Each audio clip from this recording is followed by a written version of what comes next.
président Bassirou Diomaye Diakhar Faye jàkkaarloo na ak Sénégalais yi wax li tax mu jël décision bi nga xamante ne li ci gën a marqué ci li mu wax mooy dissolution assemblée nationale yu ban jàngat nga ci am. Donc, comme vous l'avez dit, il a sifflé la fin de la récréation. Parce qu'en réalité, on avait créé dans ce pays une crise politique artificielle. Quand je dis artificielle, il y a des rentiers de cette crise. Ce que la majorité n'a pas obtenu ci élection présidentielle yi moom la transféré à l'Assemblée nationale. Fàtte que dañ toog Assemblée nationale pour askanu Sénégal. C'est important. Et li ma gën a marqué ci discours président, c'est qu'à chaque fois, il répète, il est très soucieux de la loi et des textes. À chaque fois, c'est revenu plusieurs fois. Oui. Wax na ko. J'ai demandé au Conseil constitutionnel, j'ai consulté le Premier ministre, j'ai consulté le président de l'Assemblée nationale. Ça revient. C'est très important. Et il a dit quelque chose de très important aussi, ñu war ci bàyyi xel. Mu ne tant que je serai président de la République, l'ordre politique du tegu ci ordre légal.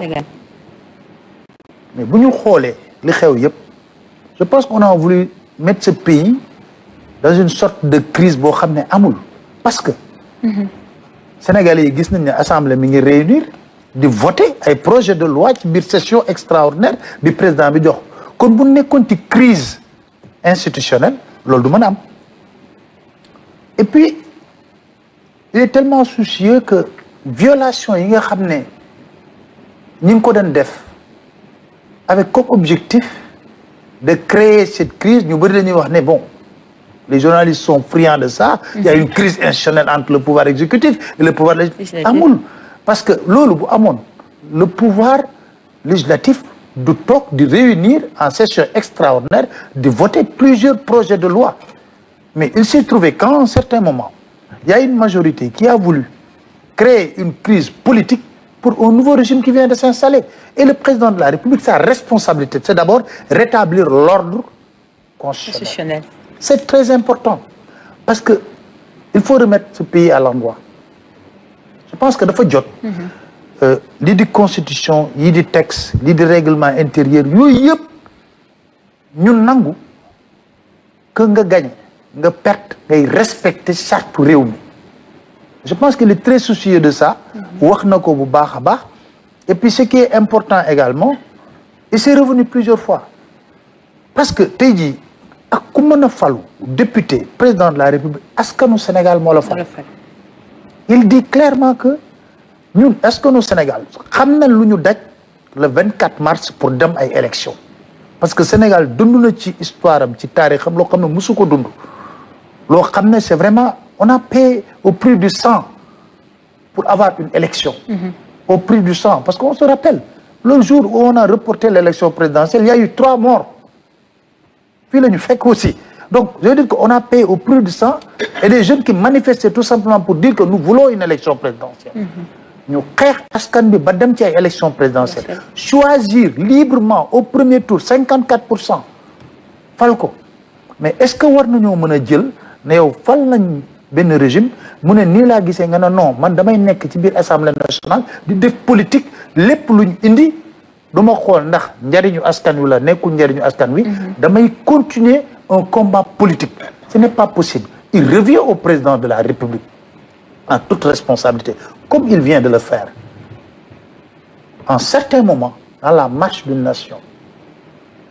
Celui qui est à clé de voûte de toutes les institutions daf ko war muy jël ay responsabilités am suffit la fin de la récréation pour que delloowaat askan wi li mu moom askan wi en toute responsabilité ñu dem ci ay élections élection bi tànn te il dit clairement dans son discours askan wi bu tànnee ne daf may jox majorité ñun ñu continuer sur suñu projet bi ñëw bu tànnee leneen tamit dañ ko mais li war gouvernement bi xam nga mooy lan et il a dit clairement mooy fexe ba organiser ay élections yu jaar ci yoon ba lu génnee ci urne yi ñu respecté ko loolu Sénégal je pense que on n'a pas besoin vraiment di ci épiloguer parce que am nañu tradition boobu xam nañ ko bu baax a baax mais ce qui est important aujourd'hui on a vu un président de la République qui est très soucieux qui est très conscient de ses responsabilités envers le peuple sénégalais, mais aussi au respect scrupuleux des textes qui régissent le fonctionnement de notre pays. Parce que nous ne pouvons pas se payer le luxe d'avoir une institution législative à chaque fois. D'ailleurs, quand vous entendez certains députés de la majorité parler, je me pose la question, est-ce qu'ils parlent?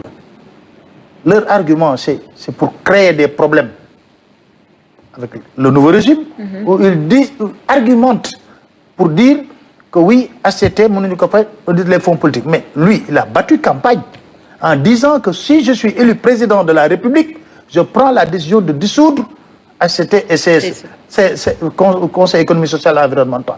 Yow nga ne ko non, waroo ko dissoudre, xoolal ces fonds politiques. Moom il est dans l'obligation li mu waxoon askanu Sénégal mu respecté ko. maanaam na leen man kat jël naa te réew mi fu mu toll nag nañu waxante dëgg. Il en a parlé, le président de la République. C'est très important. Ouais. Il en a parlé. Beaucoup à chaque fois, réaction épidermique, pas de chasse aux sorcières. S'il y a des sorcières, il faut les chasser pour le bien de tout le monde. Pour moi, s'il y a des sorcières dans ce pays, il faut les chasser pour le bien de tout le monde. Moi, c'est ma conviction. Parce que, et ça, c'est quelque chose qui est normal dans tous les pays, dans toutes les démocraties. Si vous avez l'état des lieux, mais nit ñi tamit ñi ngi naan bu mu demee comme niñ ko daan gisee fi mu nekk loo xamante ne dañ koy wax rek et à la fin la montagne va accoucher d'une souris. La reddition des comptes.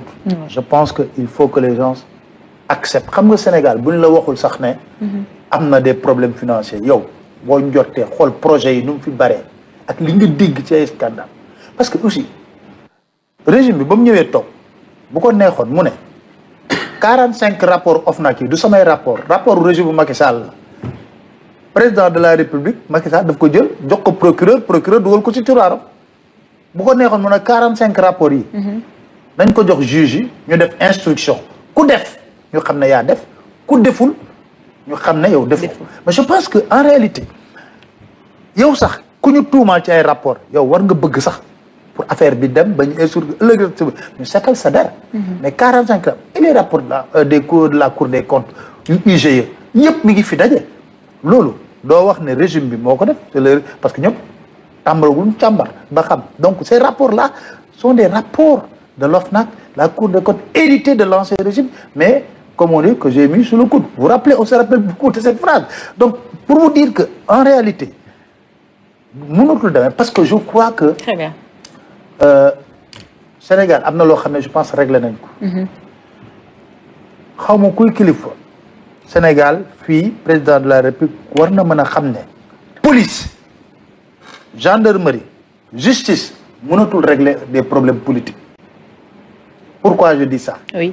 On a utilisé pendant 3 ans ou 4 ans la police, la gendarmerie, la justice pour traquer, brimer, mettre en prison. N'empêche, le 24 mars, le peuple, en toute souveraineté, a fait son choix et a élu un président qui a fait 8 jours de campagne, qui a passé au moins 1 an ou 1 an et plus en prison.